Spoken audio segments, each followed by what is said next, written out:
출애굽기 3장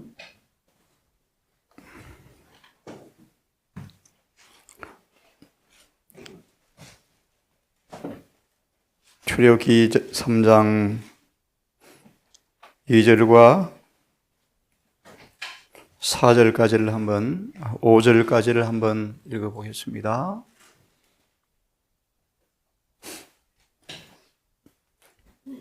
이신과 내세를 위한 가장 필수적인 지식은 하나님을 올바르게 아는 지식이라고 말씀을 드렸죠. 그 지식은 이사야 11장과 계시 18장을 통하여 하나님의 계명을 지키는 사람들을 통하여 나타난다고 말씀했습니다. 다시 말합니다. 이신과 내세의 가장 필수적인 지식이 뭔가? 하나님이 어떤 분이신가? 그분을 올바르게 아는 데 달려있다고 말씀을 드렸고, 하나님을 올바르게 아는 지식의 결과가 하나님의 계명을 지키는 삶으로 드러난다고 말씀을 드렸습니다. 그런 의미에서 잘 아시는 것처럼 요셉은 애굽에서, 다니엘은 바벨론에서 여호와를 아는 지식을 전파한 사람들이라고 말씀하셨어요. 이 시간 다시 한번 우리가 섬기는 하나님께서 어떤 분이신가를 이 말씀을 통하여 좀 본 다음 이어서 말씀을 드리겠습니다. 3장 2절과 5절까지를 제가 읽습니다. 여호와의 사자가 예수님이셨죠. 예수님 바로 그분이시죠. 여호와의 사자가 떨기나무 불꽃 가운데서 그에게 나타나시니라. 가장 겸비한 모습을 표상합니다. 모세가 그가 보니 떨기나무에 불이 붙었으나 사라지지 아니하는지라. 이에 가로되 내가 돌이켜서 가서 큰 광경을 보리니 떨기나무가 어찌하여 타지 아니하는고 하는 동시에 여호와께서 그가 보리고 돌이켜 오는 것을 보신지라. 하나님이 떨기나무 가운데서 그를 불러 가라사대 모세야 모세야 하시매 그가 가로되 내가 여기 있나이다. 정말 놀라운 광경이에요. 모세는 직접 창조주의 음성을 직접 들었습니다. 내가 여기 있나이다. 모세야 모세야. 하나님이 가라사대 이리로 가까이 하지 말라. 그런데 그죠? 근데 모세야 이리로 가까이 하지 말라. 너의 선 곳은 거룩한 땅이니 내 발에서 신을 벗으라. 우리가 섬기는 분이 어떤 분이시기에요? 창조주께서 모세를 찾아오셔서 모세를 부르십니다. 모세야 내가 선 곳은 거룩한 땅이다. 내 신발을 벗어라. 정언을 좀 더 보겠습니다. 3장 2절과 5절을 좀 펴보겠습니까?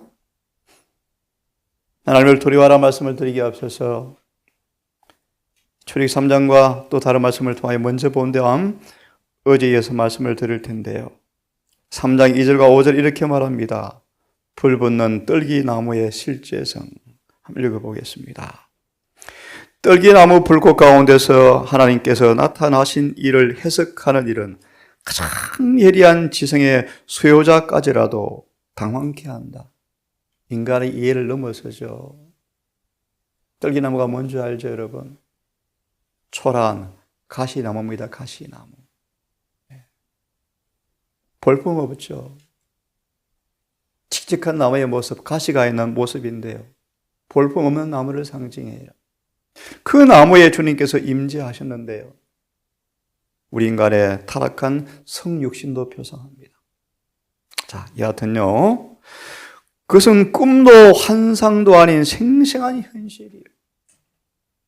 모세가 그의 눈으로 본 것이었다. 눈으로 보고 들었죠. 참 놀라운 일이에요, 여러분.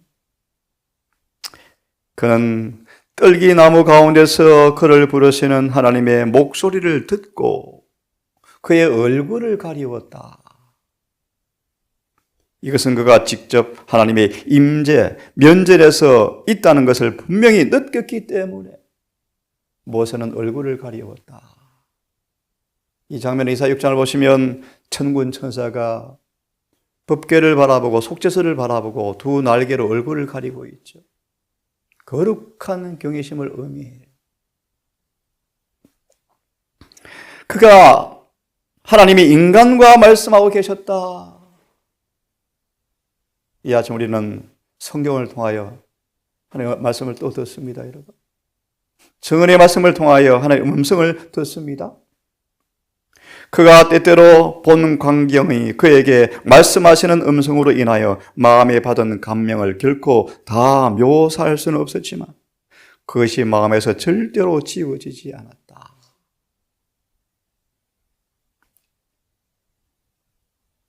나는 내 조상의 하나님이라, 아브라함의 하나님, 이삭의 하나님, 야곱의 하나님이라고 하시는 말씀에 두려운 마음으로 귀를 기울이고 있었을 때 하늘은 모세에게 매우 가까이 와 있었다. 하나님이 하늘 궁정을 떠나서 모세에게 자신을 나타내시고 사람이 친구와 말하듯이 얼굴을 마주 대하여 말씀하신다니 얼마나 놀라운 하나님의 겸양인가.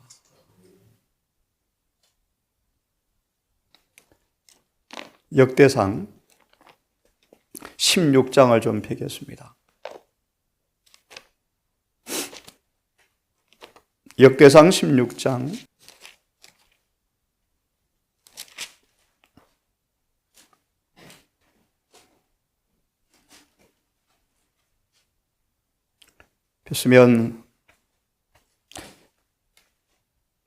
29절부터 제가 읽습니다.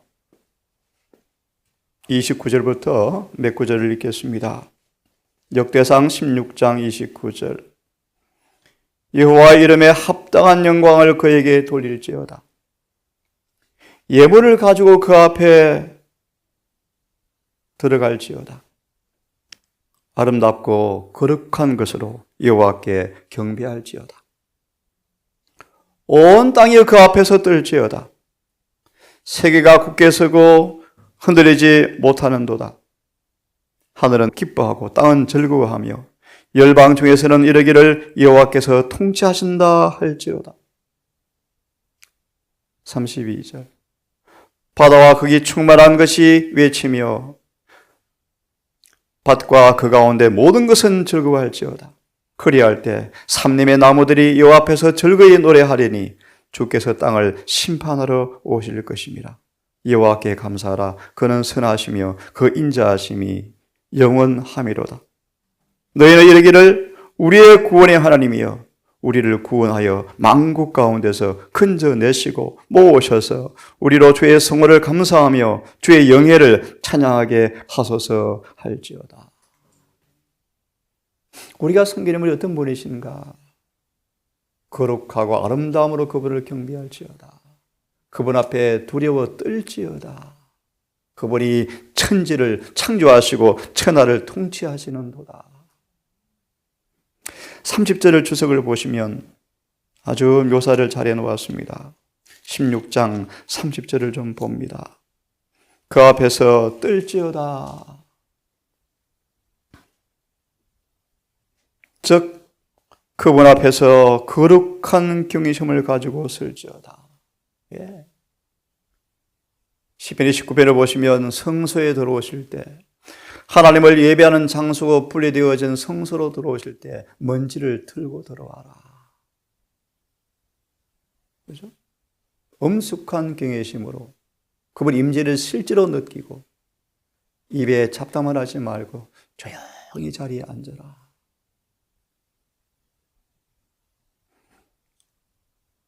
그분 앞에서 거룩한 경외심을 가지고 설지어다.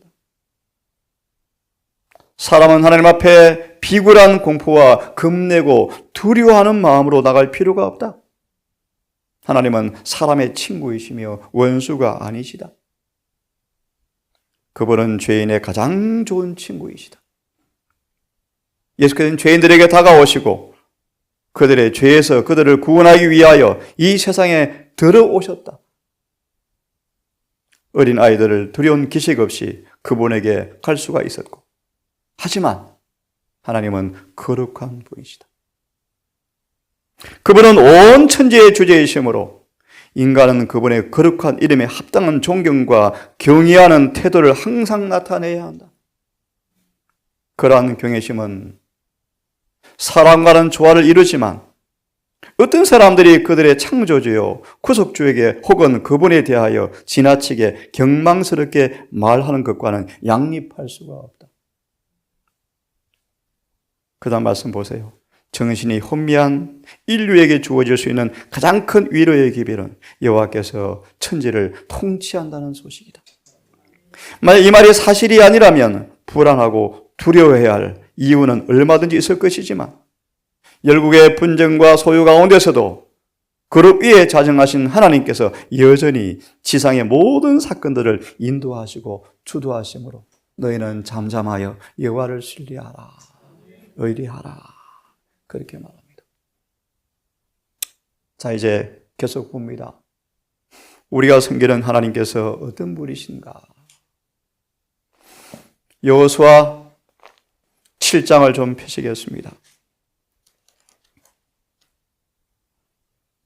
여호수아 7장을 좀 펴겠습니다. 16절과 26절까지를 인용한 말씀인데요. 16절과 26절까지를 인용한 말씀인데요. 26절만 제가 읽습니다. 아간에게 속한 모든 가족과 권속과 모든 짐승들과 모든 가산을 다 모으고 그들을 돌로 치고 불사르고 그 위에 돌을 쌓아서 무덤을 만들었는데 그때 여호와께서 분노를 그치시니 그곳을 아골 골짜기라고 부르더라.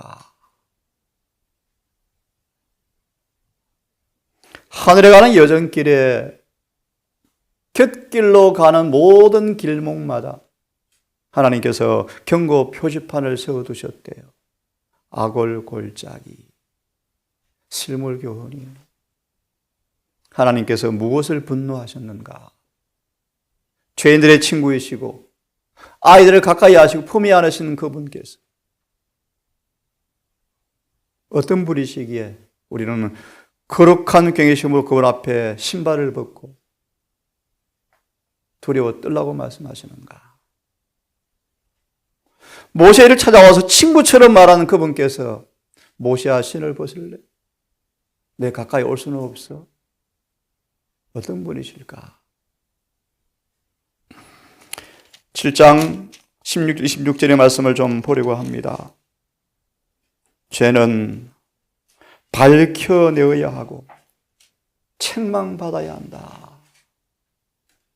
이것이 때때로 뼈를 에이는 아픈 고통이 올지라도 죄는 반드시 밝혀져야 합니다.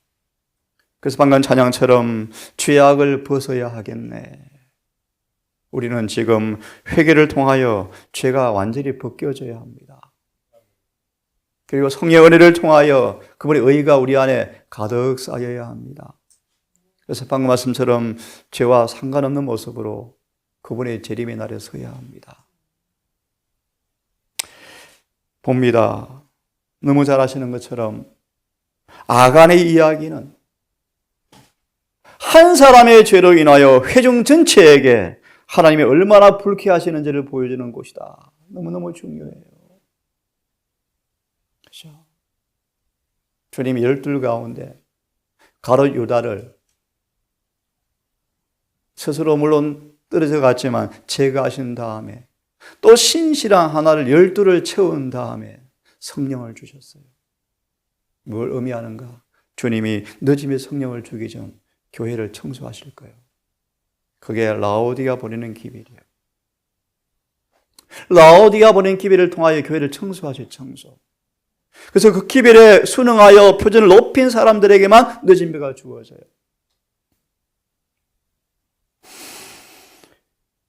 참 엄숙한 얘기입니다. 주님은 그 죄를 찾아서 벌하실 때까지 재앙이 머물 것이라는 사실을 가르치고 있는데,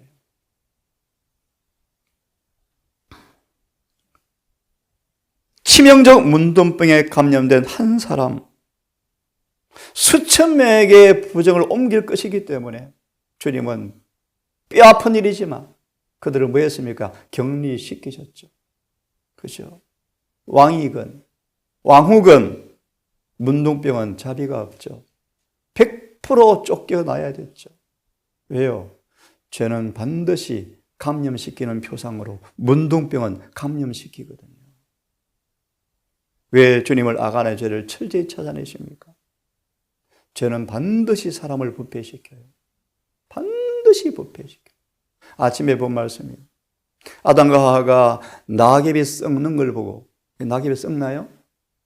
근데 증언은 그렇게 말합니다. 아담과 하와는, 거룩한 경외자들은 낙엽이 썩는 걸 보고 죄의 저주를 느끼면서 그렇게 울었대요. 왜 썩습니까? 죄의 저주죠. 우리 다 썩어요. 이 몸에 벌레가 다 갉아먹고 없애요. 흙으로 돌아가요. 죄는 부정해서 감염시킵니다. 하와의 그 작은 장난 하나, 장난. 마태 26장에 속에 나오죠. 값비싼 장난. 하나님 너무너무 사랑하셔, 하와야. 그 선악과 하나 먹었다 해서 말씀대로 죽이실 분이 아니야. 그렇게 사랑하시잖아, 너희를. 알잖아. 값비싼 장난에 속아서 하와의 죄가 구주를 못 박에 죽게 하지 아니하면 용서가 없을 정도로 저는 무서운 거예요. 그러므로 여러분, 죄는 경중에 상관없이 사망이에요. 마저 보세요. 그러므로 만약 책임 있는 지위를 맡은 백성의 지도자들이 충실하게 죄를 찾아내어서 지적하지 아니하고 책망하지 아니하면, 에스겔 33장이죠. 핏값을 너한테 묻겠다. 그래서 침례와는요, 왜 죄를 지적해서 목이 잘려 죽습니까? 왜 예레미야는 하나나 거짓 선자를 드러내버립니까? 그냥 진리만 말하죠. 안 그렇습니까? 예레미야는 거짓 선자를 다 드러내므로 핍박을 받았거든요. 예수님은요, 바리새인들이 위선을 드러냈기 때문에 사형 선고를 받으셨거든요. 그래서 엘렌 지 화이트이 힘들어했어요. 늘 계시를 받고 편지를 쓰잖아요. 누구누구에게 쫙 자세하게 편지를 쓰는데 힘든 일이었죠. 계시를 보여주는데, 수많은 옷감을 보여주는데 가해를 주면서 사람마다 옷감에 맞게 옷을 만들라고 얘기하잖아요. 무슨 뜻입니까? 엘렌 화이트는 모든 개개인에게 다 편지를 쓰면서 그들의 죄를, 그들의 허물을, 그들의 장점을 다 들추어서 증언을 보내잖아요. 승자의 직무가 그렇게 힘든 거예요. 좋은 말만 하면 얼마나 좋아요. 인기 짱이죠. 누가복음으로 기억합니다. 많은 사람에게 칭찬을 받는 것 조심해라. 분명히 거짓 선지자다. 성경을 보세요. 선지자들 인기 있는 적이 한 번 있는지? 한 번도 없죠. 돌아오세요. 직이나 인기에 손상이 있지 않을까 하여 죄를 죄라고 감히 말하지 못한 사람이 참으로 많다. 어떤 사람들은 죄를 책망하는 것은 무자비한 것이라고 생각한다. 하나님의 종은 자신의 정신과 하나님께 요구하시는 책망의 정신을 뒤섞어서는 결코 안 되겠지만, 정말 중요한 말씀입니다. 이 일에 모세가 실수를 했잖아요. 그렇죠? 법궤를 깨뜨릴 때에는 그 속에 성령이 계셔서 성령을 통하여 모세의 밖으로 하나님의 의가 나왔지만, 모세의 정신이 섞였을 때는 짜증이 나온 죄가 되었죠. 참 중요한 말씀이에요. 그럼 여러분, 설교자들을 위해서 기도 많이 하시 이유가 뭔가? 성령께 붙들리지 아니하면 이곳에서 딴소리에 딴소리요. 자기 정신으로 말하게 돼 있어요. 그럼 그게 죄죠, 죄. 그게 참 무서운 거예요. 예수님도 모세의 시신과 더불어 사단과 싸울 때 분노한 감정 높여 절하지 않죠. 그죠? 비난의 정신을 좀 더 표현하지 않죠. 너무너무 중요한 얘기예요. 돌아와서 보십시오. 그는 하나님의 말씀을 두려움이나 편애가 정신이 없이 해야 할 엄숙한 의무가 있다. 그는 죄를 죄라고 정당한 이름으로 불러야 한다. 그들의 부주의와 무관심으로 하나님의 백성이라고 하는 사람들에게 의해서 하나님 이름이 욕이 되게 하는 사람들은 범죄자로 헤아림을 받을 것이요, 하늘의 기록책에는 악행에 가담한 사람으로 기록될 것이다. 특별히 아간 같은 사람이 그랬죠. 우유부단한 성격 때문에. 그죠? 하나님의 사랑은 결코 죄를 축소하지 않는다. 잊지 마십시오, 여러분. 하나님을 제대로 아셔야 돼요. 그 사랑은 고백하지 않은 잘못을 결코 덮어주거나 용서하지 않을 것이다. 아간은 하나의 율법이 그 입법자와 같이 변함이 없다는 것을 여러분 깊이 유념하세요. 어떻게 10계명을 고쳐서 넷째 계명을 고쳐서 다른 계명을 지킵니까? 있을 수 없는 일이요. 모세가 호르산에 올라 죽기 전 계시를 받는데, 계시록 13장의 계시를 받대요. 모세가, 개신교회가 천주교와 손을 잡고 제7일 안식일을 못 받고 가짜 안식일, 1월을 지키지 않은 1월 휴업령 운동을 모세가 계시로 봤대요. 보고 기절초풍했대요. 왜요? 그 모세가 시내산에 가서 그 법궤를 받아온 사람 아니에요. 근데 어떻게 개신교회가 1월을 지킵니까? 성경에 없는데요. 뻔뻔스럽죠. 상상할 수 없죠. 그죠, 여러분? 그래서 진노의 포도주를 빨리 깨서 진리로 돌아오셔야 돼요. 하나님의 율법은 입법자와 같이 변함이 없습니다. 그죠? 아간은 너무 늦게 깨달았다. 늦게 깨달았다.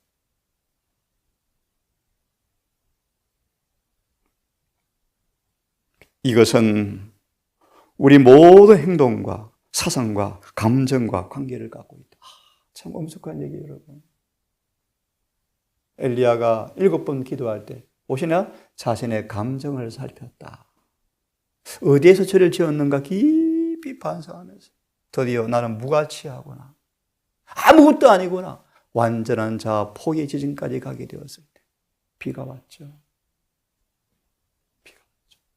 그 승천시킨 엘리야마저 하나님 앞에 어떤 존재인지 여러분 맞아보세요. 인간은, 죄에 빠짐으로 인간은 하나의 율법을 가볍게 여기게 된다. 그죠, 여러분? 가볍게. 죄를 범하는 사람들은 말씀을 가볍게 여겨요. 괜찮네? 이렇게 먹어도 괜찮네? 그죠? 하지만 기억하세요. 반드시 심은 대로 거두어요. 반드시 심은 대로 거두어요.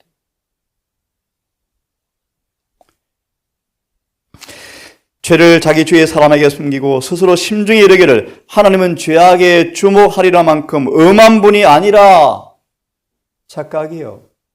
엄한 분이 아니라 그러면 십자가를 왜 지십니까? 그냥 법을 뜯어 고치고 용서해 주면 되죠. 사람들이 많다. 그러나 그분의 율법은 의의 큰 표준이며 하나님께서 선악간의 모든 은밀한 일을 심판하실 그날에 율법과 생애의 모든 행동을 반드시 비교해 보신다. 마음의 순결은 생애의 순결을 낳는다. 죄에 대한 모든 변명들은 부질 없는 일이 된다. 하나님께서 그 사람을 쳐서 증거하실 때 누가 그 죄인을 위해서 탄원할 수가 있겠는가? 마치면서 역대하 33장 한 말씀을 좀 봅시다.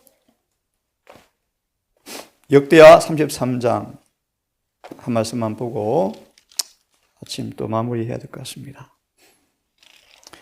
역대하 33장 9절부터 13절을 인용하셨는데요. 9절을 제가 먼저 읽습니다.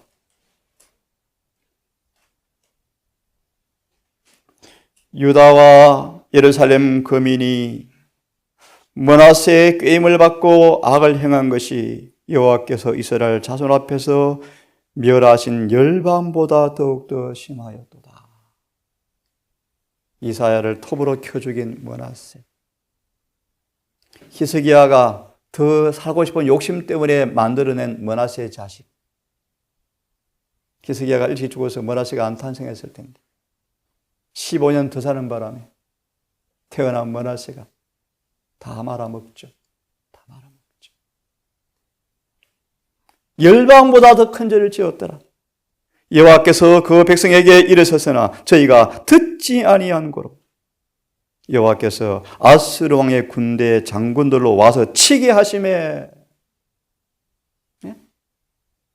지금은 그런 일이 없죠. 우리에게 없어요. 잠잠하신 하나님께서요. 네? 다시 읽을까요? 11절. 여호와께서 아스르 왕의 군대 장군 사네립을 데리고 와서요 치게 하심에 저희가 므낫세를 사로잡고 쇠사슬로 결박하여 바벨론으로 끌고 갔더라. 여기까지 하면 우리가 숨을 못 쉬겠죠. 그런데 들어보시겠습니까? 12절. 그런 극악한 죄를 지었던 므낫세까지라도 저가 환난을 당하여 하나님 여호와께 간구하고 겸비하자. 13절 기도하자. 하나님께서 기도를 들으시고 다시 왕위로 복직하게 하셨더라. 참으로 자비하시죠. 이 증언만 읽고 마치십시다. 3상 9절 13절 증언을 보십시오. 하나님이 일하시는 방법 읽고 벌써 어느새 오늘 목요일 벌써 내일 예배일이네요. 한 주간 무거운 주제를 다루었습니다. 네, 우리는 지금 대속길에 살고 있어요. 내일 아침은 성령의 지배한 능력을 말씀을 드릴 것입니다. 자, 3.3 9절과 13절 하나님께서 일하시는 방법을 봅시다. 주께서 일하시는 방법을 므낫세의 예를 들어서 우리에게 보여주신다. 주님은 자주 그의 백성들에게 경고와 책망의 말씀을 주신다. 자주 주신다. 예. 선자를 부지런히 보내시죠. 계속 보내시죠. 죽이면 또 보내고 죽이면 또 보내고 계속 보내시고 직접 그분이 오셨죠. 또 죽이시죠. 하지만 또 참으시죠. 하나님의 자비가 무한하죠. 무한하시죠. 그런데요, 그의 타락한 백성들을 원수의 뜻에 그냥 버려두지 아니하시고 완고하게 배도의 길을 가고 있는 중일지라도 그들을 오래 참으신다. 하지만 수많은 호소들이 무의로 돌아간 후에는 징계의 채찍을 드신다. 하나님 백성들에게 베풀어진 왕 참으로 놀라운 하나님의 사랑이요, 하나님과 반대로 일하고 있는 사람들까지라도 주님은 그들을 죄 가운데서 일거에 잘라 없앨 수가 있지만 그렇게 하지 않으신다. 주께서는 아직도 손을 내밀고 계신다. 하나님의 길로 행하기를 거절하는 사람으로부터 성령을 거두가지 않으신 하나님께 감사하자. 그러나 잊지 말라. 때가 되면 성령도 빛도 다 거두신다. 또 이 시간 함께 기도하십시다.